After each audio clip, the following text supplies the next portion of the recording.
Hi everyone and welcome. My name is Alyssa Krosky and I'm the technology consultant here at Law Library Management. And I'm very excited to be here today to tell you about how you can create your own micro apps with the HOLMES platform, a complete one-stop library management solution in the cloud, and so much more. So let's get started. The HOLMES platform is more than just a complete LMS application for libraries, but it's also a platform created specifically for them, built on top of the Intuit QuickBase platform, which is a very powerful application development environment that offers complete flexibility to create and tailor applications for your library's needs without knowing any code. You may have heard of Intuit's other applications, which include QuickBooks and TurboTax. It's incredibly customizable using pull-down menus with choices in English. It's user-friendly, and it's built atop a Fortune 500 technology platform, so it's not going anywhere. As you'll see today, this solution is perfect for small and solo libraries, but yet can scale for larger academic libraries as well. Once again, there's no need to know code. There's no IT involvement to implement this platform since it is in the cloud. So let me start by introducing it to you. The HOLMES platform enables users to easily create their own apps in just 4 straightforward steps. All that's involved are these 4 tasks, and I'm going to show you how simple that process is by going through each of them right now. You'll simply log in to the HOLMES platform, and this is what it looks like, this image on the top left here. You will see the ability to create a new app. You can do this in many ways, but the easiest is just to select Start from Scratch.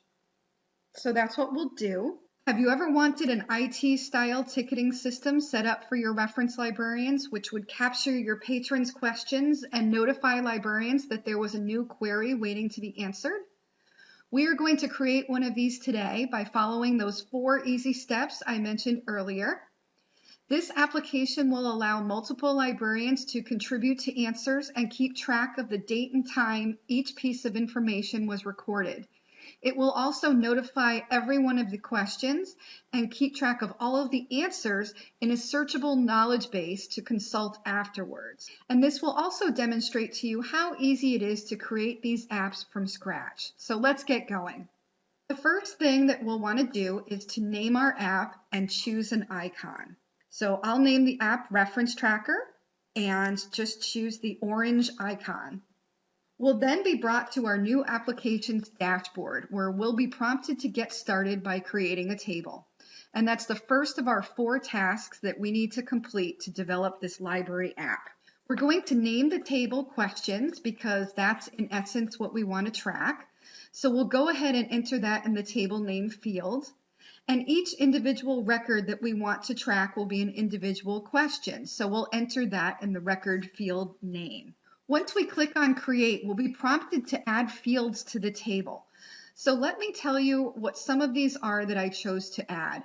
And don't forget, you can go ahead and add any that you might want as well or instead of these. What you'll want to think about is what types of data you'll want to collect here. And you'll notice all of the choices that you have for the types of entries you can opt to let patrons enter for each field. They're all listed over here on the right-hand side. So I chose to add a field for the requester's name and make that a text field. The next field for their question, I opted to make that a multi-line field so that there's plenty of room for them to enter the question. The next 3 are straightforward: the email address, the phone number, and the client matter charge. But you'll notice that I made a field for the urgency of the request. And I could choose to make that a rating of from 0 to 5. And let me just say here that when you go in later into each field's details, there's a place where you can specify instructions for filling out each field. For example, you can specify that 0 is the least urgent and 5 is the most urgent, etc. And I'll show you how to do that in just a few minutes. Next, I chose to make a multiple choice, which will give the librarian a drop-down list to choose from of who is answering the question. The next status of request field, I'm going to make that a long field so that librarians can submit some of their answers as they find them, and the date and time will be recorded automatically for each entry. And I'll show you how you can specify that in just a minute. The resolution field will be a multiple choice of completed, in process, outstanding, etc. The request date, we can make a date format and we can go into the field and set it to a default to the current date so that when the question is being submitted, that date will automatically populate in that field. The last useful date will be the date that is the absolute deadline. And lastly, we've got a multi-line notes field. Once we click on Add to add those fields to the table, we'll be prompted to create our choices for everything we made multiple choice. So here you'll see that on the left, I'm prompted to enter the librarians for the Assigned to multiple choice field, as well as the choices for the resolution field over here on the right. Once we've entered our choices, we're brought to our list of fields. If we forgot any fields that we wanted to add, or perhaps we wanted to add more fields than the fields list would let us, we can easily do that by clicking here on the plus new fields button. At this point, I'm going to want to add a few fields for adding documents as file attachments as part of the answer, because then this will also make this reference tracker an even more valuable knowledge base. So you can see that I chose the field type file attachment for these 3 additional fields and clicked Add. You can now go in and customize any of the fields just by clicking into them and getting advanced options. Here is where we can make a particular field required to be filled in by the user. We can set a default answer for any of the questions. Something else here that you can do, which I really love, is to have the system log every edit to the field with the time and the date stamp. So with regard to this status of request field, we can set this up so that librarians can enter partial answers for the question, and it will time and date stamp it as each librarian adds to it, which is so useful. Also, if you scroll down a little bit, you get to an advanced section where you can add that help text that I mentioned to any field. So here is where we can put useful instructions for fields like the urgency rating, telling users that 0 is not urgent, while 5 is the most urgent. Now that we've got our table complete, we've customized all of the fields in it, we need to have a way to see the data as it's entered. So next, what we want to do is create reports, and that will be one of the menu items over here on the left-hand side, reports and charts. When you click into the report section, you will see that the system actually created a couple of default reports for you. One that is useful is the List All report, which lists absolutely all questions regardless of whether they've been completed or not.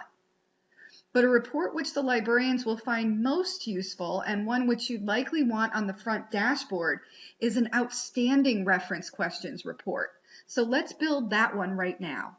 You'll start by clicking the plus New Report and select Table. Since a table is all that we've built so far, so we'll base this report on that. And we'll name it Outstanding Questions. Next, we'll choose what columns or fields we want to display in the columns of the report. So I chose the question, the requester's name, and the level of urgency. And last, we'll filter or sort the data in some way. I chose here to filter the questions where the resolution field, which we set up with all of those multiple choice answers, is not equal to the value of completed. And that's how we will get our Outstanding Questions report. And there it is.